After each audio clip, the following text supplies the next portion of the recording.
Gold, trusted gold buyers. మీరు తాకట్టు పెట్టిన బంగారాన్ని విడిపించి ఈ రోజు ఉన్న మార్కెట్ ధరకు కొనబడను. పాకిస్తాన్ అండ్ ఆఫ్ఘనిస్తాన్ మధ్య ఒకే అటాక్ జరిగింది, 400 మంది చనిపోయారు. ఏం జరుగుతోంది అసలు ఇక్కడ? మన ఆఫ్ఘనిస్తాన్ చూస్తే పాకిస్తాన్కి అమెరికా ఒక బ్లాంక్ చెక్ ఇచ్చినట్లుంది. చాలా రోజుల నుంచి అమెరికాకి ఆఫ్ఘనిస్తాన్లో అక్కడున్న గవర్నమెంట్ని మార్చడానికైతే కాలేదు, కానీ ఏదైనా ఒక యాక్షన్ తీసుకోవాలని ఉంది వాళ్ళకి. అమెరికా మీద ఏం దాడేం చేయట్లేదు వీళ్ళు, కానీ పాకిస్తాన్ మీద దాడి జరుగుతుంది. అది కూడా Tehreek Taliban. Tehreek Taliban operate చేస్తుంది డురాండ్ లైన్ దగ్గర, అంటే పాకిస్తాన్ ఆఫ్ఘనిస్తాన్ సపరేట్ చేస్తున్న బార్డర్ లైన్ దగ్గర. మళ్ళీ కాబుల్ మీద ఎందుకు బాంబు వేస్తున్నారు, అదొక ప్రశ్న వచ్చింది. వీళ్ళేమన్నారంటే ఆల్ ద టెర్రరిస్ట్ అక్కడే ఉన్నారని. ఇదే డైలాగ్ మనం ఇజ్రాయెల్ వైపు నుంచి వింటుంటాం. బేరూట్ మీద ఎందుకు దాడి చేశారు, గాజా మీద ఎందుకు దాడి చేశారు, ఆ బిల్డింగ్లో మొత్తం టెర్రరిస్ట్ ఉన్నారు, దానికోసం కొట్టామని.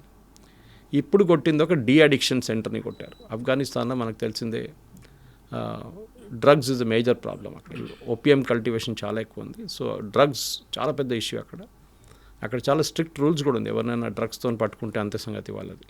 ఇరాన్ లాగానే సేమ్ థింగ్.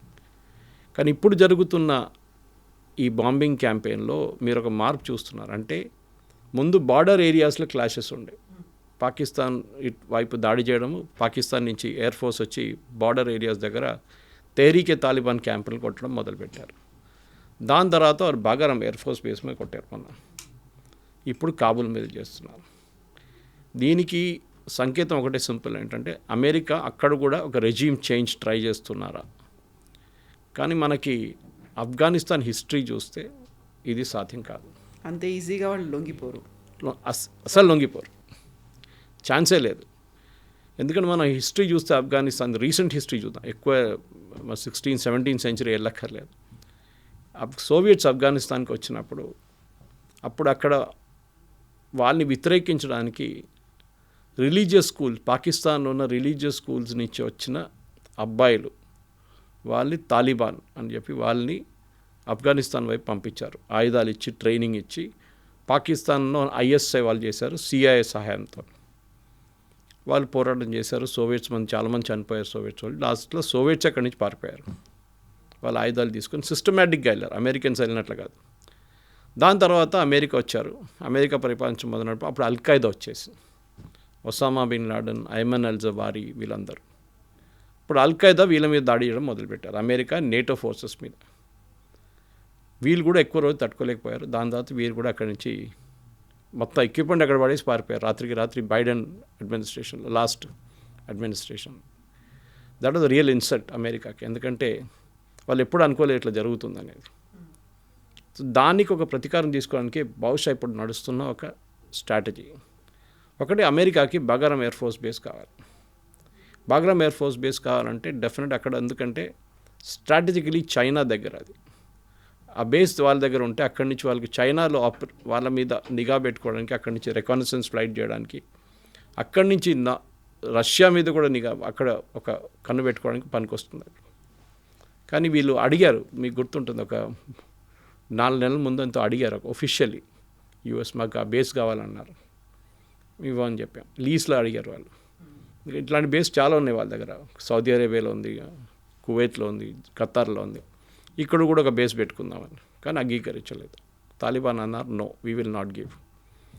ఇప్పుడు పాకిస్తాన్ ఏమంటున్నారంటే తాలిబాన్ ఇప్పుడు చేస్తున్న ఈ అటాక్స్ అన్నీ భారతదేశం స్పాన్సర్ చేస్తుంది, మన వైపు నుంచి ఆయుధాలు ఇస్తున్నాం, ఈ ఆయుధాలు తీసుకొని వాళ్ళు వచ్చి మా మీద, పాకిస్తాన్ మీద దాడి చేస్తున్నారు.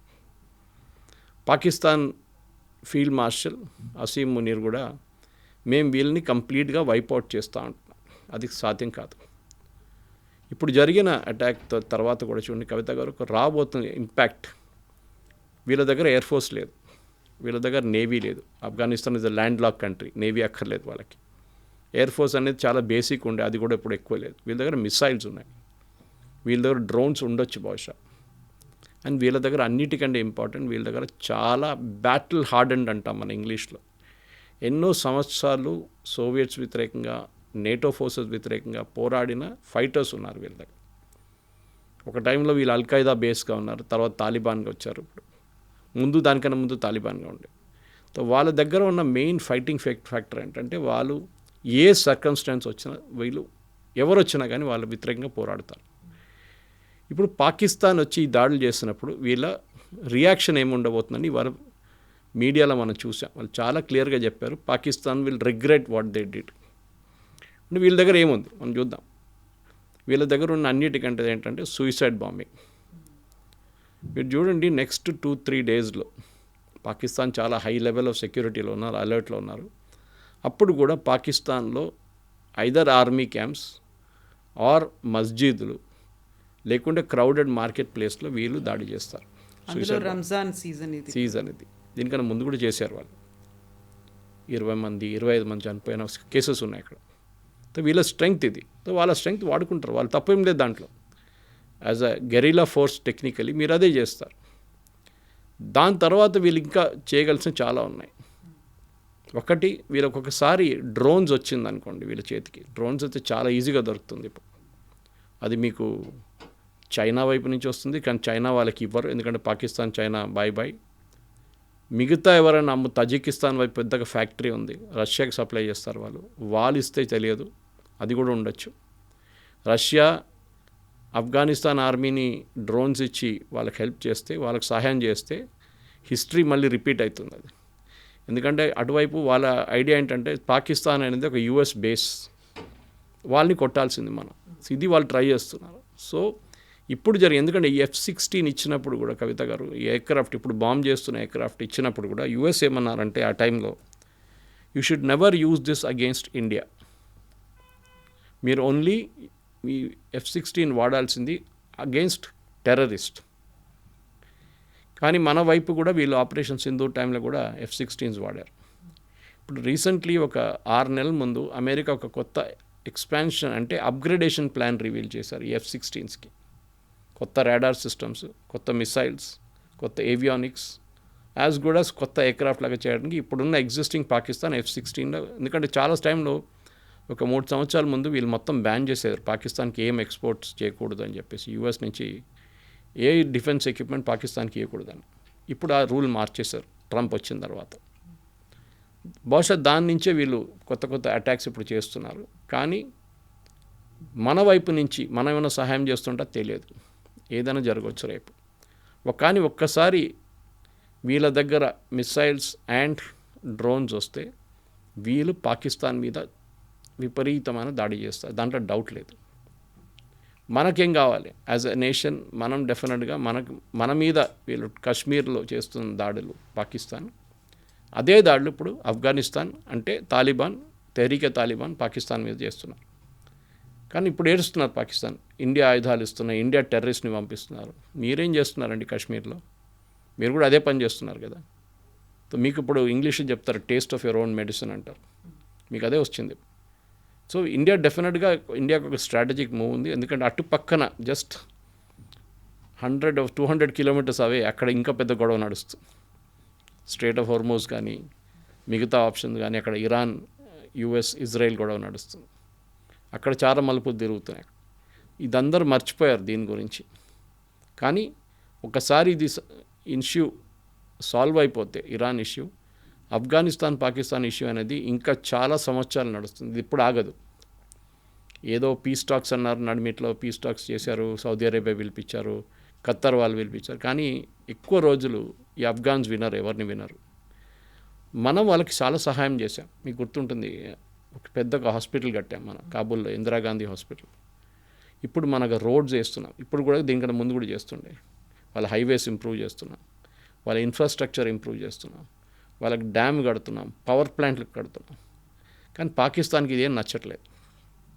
ఎందుకంటే వాళ్ళేమనుకుంటున్నారంటే ఇండియా వీళ్ళ దగ్గర ఒక ఆలైగా మారిపోతున్నారు, ఒక ఫ్రెండ్గా మారిపోతున్నారు, ఒక ఎక్స్టెన్షన్ యూనిట్గా మారిపోతున్నారు ఇండియాది అని చెప్పి. ఎస్, డెఫినెట్గా మారుతారు. ఎందుకంటే వాళ్ళని ఎవరు సహాయం చేయట్లేదు, ఇప్పుడు చేస్తున్న మనం ఒక్కరే.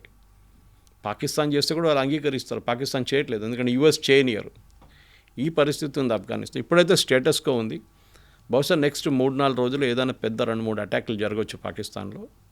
చూద్దాం ఏమవుతుంది అనేది చెక్ చేయాల్సి వస్తుంది. సో పాకిస్తాన్, ఆఫ్ఘనిస్తాన్ 2 ముస్లిం దేశాలు. ఆ 2 దేశాలే మధ్యలో కొట్టుకుంటూ ఉన్నాయి. ఇంకొక ముస్లిం దేశాన్ని ఇరాన్ మీద అమెరికా, ఇజ్రాయెల్ అటాక్ చేస్తోంది. ఖమేనీ తర్వాత అంత పొజిషన్‌లో, హై పొజిషన్‌లో ఉన్నటువంటి ఇంకొక లీడర్, సెక్యూరిటీ ఆఫీసర్ లారిజానీ చనిపోయారు. చనిపోయినట్టుగా అనౌన్స్‌మెంట్ కూడా వచ్చింది. ఆ తర్వాత టార్గెట్స్ ఇంకా కంటిన్యూ అవుతూనే ఉంటాయా అమెరికా, ఇజ్రాయెల్‌వి? అలీ లారిజానీ అనే మనిషి ఒక ఆర్డినరీ హ్యూమన్ బీయింగ్ కాదు. ఇరాన్లో ఏదో ఒక లీడర్ అని కాదు. ఆయన secretary of Iran's supreme national security council, one of the highest decision making bodies అంట. ఆయన మీద దాడి చేయడం, ఆయన చంపడం అనేది యాజ్ గుడ్ యాజ్ సుప్రీం లీడర్ని చంపడం అనేది. ఇన్ఫ్యాక్ట్ ఏం చెప్పినంటే లారిజానీ ఆయన 67 సంవత్సరాలు ఉండే ఆయనకి ఎఫెక్టివ్గా సుప్రీం లీడర్ని శనివారం 2 శనివారాల ముందు చనిపోయిన 28 ఫిబ్రవరి 28 చనిపోయిన రోజు నుంచి ఆయన నడిపిస్తున్నారు Iran. Nobody running the Khamenei ఎక్కడ ఉన్నాడో ఏమయ్యాడో ఏం తెలియదు. మొన్న కూడా ఆయన ఒక రోడ్డు మీదకి వచ్చి ఒక ప్రొసెషన్తో ఊరేగింపు తీశారు దేనికో. దాంట్లో కూడా ఆయన వచ్చారు, పార్టిసిపేట్ చేశారు. యూఎస్కి ఒక వార్నింగ్ ఇచ్చారు, చూడండి నేను ఇక్కడే ఉన్నాను, మీలాంటి ఎప్స్టీన్ ఐలాండ్లో వెళ్ళి మేము దాచుకోలేదు ట్రంప్ లాగా, నేను ఇక్కడ ఉన్నాను, రోడ్డు మీద మా ప్రజలతో ఉన్నాను అని చెప్పారు. కానీ బహుశా ఆయనకు తెలిసి ఉండొచ్చు ఆయన కూడా టార్గెటెడ్, నెంబర్ 1 టార్గెట్ ఉంటుందని. అండ్ ఇజ్రాయెల్ అది చాలా క్లియర్గా చెప్తారంట. ఈ పరిస్థితుల్లో లారిజానీది ఒక ఇమేజ్ ఇరాన్లో రేపు ఏం కావబోతుందని. ఎందుకంటే వీళ్ళు ఇవాళ ఐ థింక్ వాషింగ్టన్ పోస్ట్లో, న్యూయార్క్ టైమ్స్ చాలా మంచి ఆర్టికల్ కూడా వచ్చింది. ద లారిజానీ ఫ్యామిలీ, ఇన్ఫ్యాక్ట్ ఆయన middle name is a Zoroastrian name, I'm not getting his full name. Larijani family is a Kennedy of US అన్నారు. Kennedy family, highly educated. ఈయన కూడా మ్యాథ్స్లో ఒక ప్రొఫెసర్గా ఉండే. వీళ్ళ brother is a physics professor. ఒక ఆయన ఏమో సైంటిస్ట్. ఒక his niece was a practising doctor in California మొన్నదాకా. వీళ్ళ హైలీ ఎడ్యుకేటెడ్ ఫ్యామిలీ. కానీ ఈయనని they never allowed him to become the president or ఇంకేదైనా పెద్ద రోల్.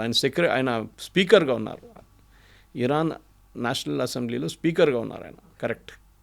కానీ ఆయన్ని రెవల్యూషనరీ గార్డ్స్ చీఫ్ కూడా చేశారు, అన్నీ చేశారు. కానీ we was never allowed to become the president. ఎందుకంటే ఈయన పుట్టింది కోమ్లో, which is one of the holiest Shiite shrines in world, ఇరాన్లో. కానీ ఈయన థియాలజీ గురించి అటువైపు ఎక్కువ వెళ్ళలేదు. He was more in to scientific thing. రిలీజియస్గా 10 పుస్తకాలు పబ్లిష్ చేశారండి. Is published 10 books, is published hundreds of papers, scientific papers. ఆయన ఆర్గ్యుమెంట్ ఎప్పుడు ఒక థియరిటికల్ ఆర్గ్యుమెంట్లో వెళ్తే religious theory versus mathematical theory అని చెప్పి పెద్ద ఒక కాన్సెప్ట్ ఉంది. నేను చదివాను అది ఇవాళ, నిన్న రాత్రి న్యూస్ చూసిన తర్వాత let me read something about ఏమని చూస్తే. చాలా వెరీ ఎక్లెక్టిక్ జెంటిల్మెన్, చాలా హైలీ ఎడ్యుకేటెడ్. ఇన్ఫ్యాక్ట్ ఎస్టర్డే మీరు ట్రంప్ ఒక కామెంట్ చేశారు, మీరు చూసుంటారు, ఇరాన్ గురించి మాట్లాడుతున్నారు. They are very smart people, they are highly educated, they have very good scientific temperament. అక్కడే మనకు అర్థమైపోతుంది. కానీ లారిజానీ లాంటి వాళ్ళు, ఆయనకు ఒక చెడ్డ పేరు ఎక్కడ వచ్చిందంటే, ఈ లాస్ట్ జరిగిన ప్రొటెస్ట్లో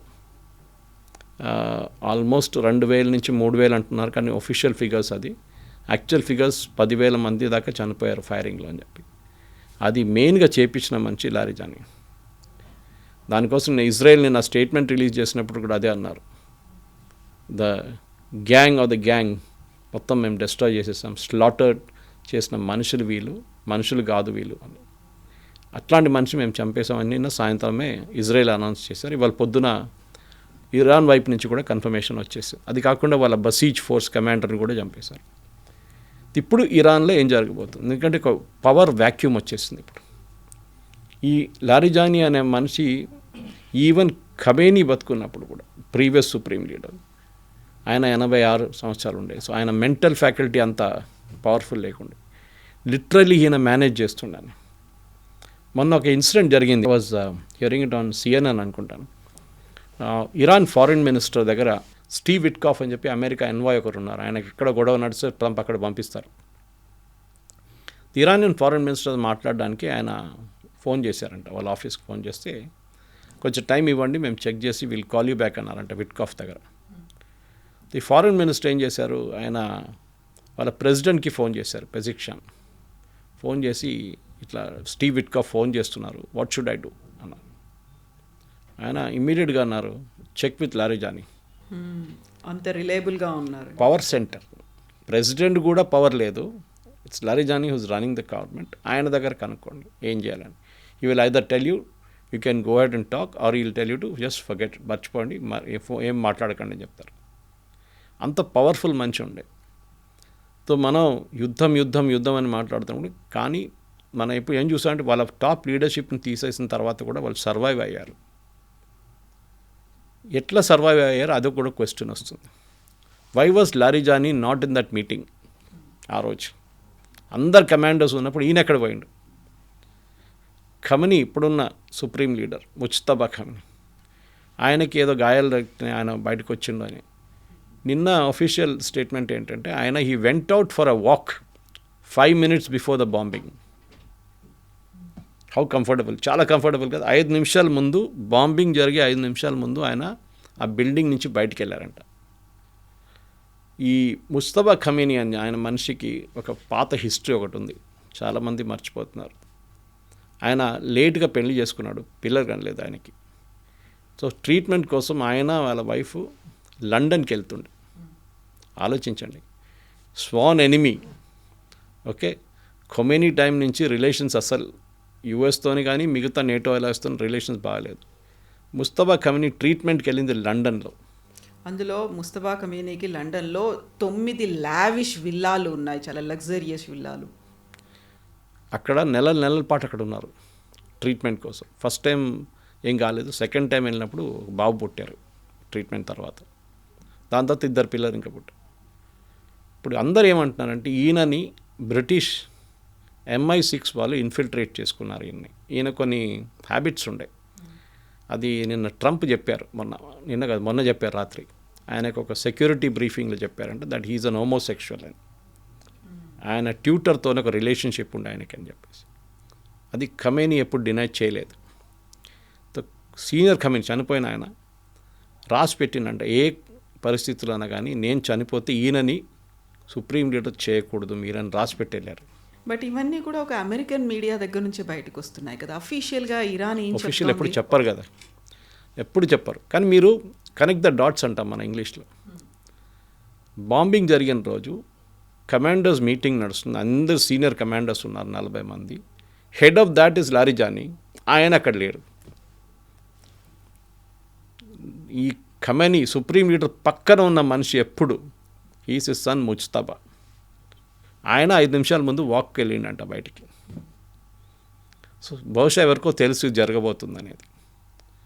ఎందుకంటే అక్కడి నుంచి వెళ్ళిన ఇన్ఫర్మేషన్ ప్రకారమే ఇజ్రాయెల్ బాంబ్ చేశారు. వాళ్ళకి ఆ ఇన్ఫర్మేషన్ వచ్చింది 2 గంటల సేపు ముందు, 2.5 గంటల సేపు పొద్దున 6 o'clock ఇజ్రాయలీ టైంకి వచ్చింది. దట్ 9 గంటలకు తెహరాన్ టైంలో ఒక మీటింగ్ జరగబోతుంది తెహరాన్లో ఈ కాంపౌండ్లో అని చెప్పి. ఇప్పుడున్న పరిస్థితుల్లో కవిత ఇదంతా ఎందుకు చెప్తున్నా అంటే ఇప్పుడు ఒక పవర్ వ్యాక్యూమ్ వచ్చేస్తుంది. లారిజానీ లేరు, president Pezeshkian is totally powerless, supreme leader కనిపించట్లేదు, ఆయన ఉన్నాడో లేదో పోయిండో ఏం చేయడో తెలియదు. ఇరాన్ ఎవరు నడిపిస్తున్నారు? ఎందుకంటే ప్రెసిడెంట్ ట్రంప్ ఇప్పుడు ఒక నెక్స్ట్ లెవెల్కి వచ్చేసి ఆయనకు తెలిసిపోయింది ఈ యుద్ధం గెలవలేరు.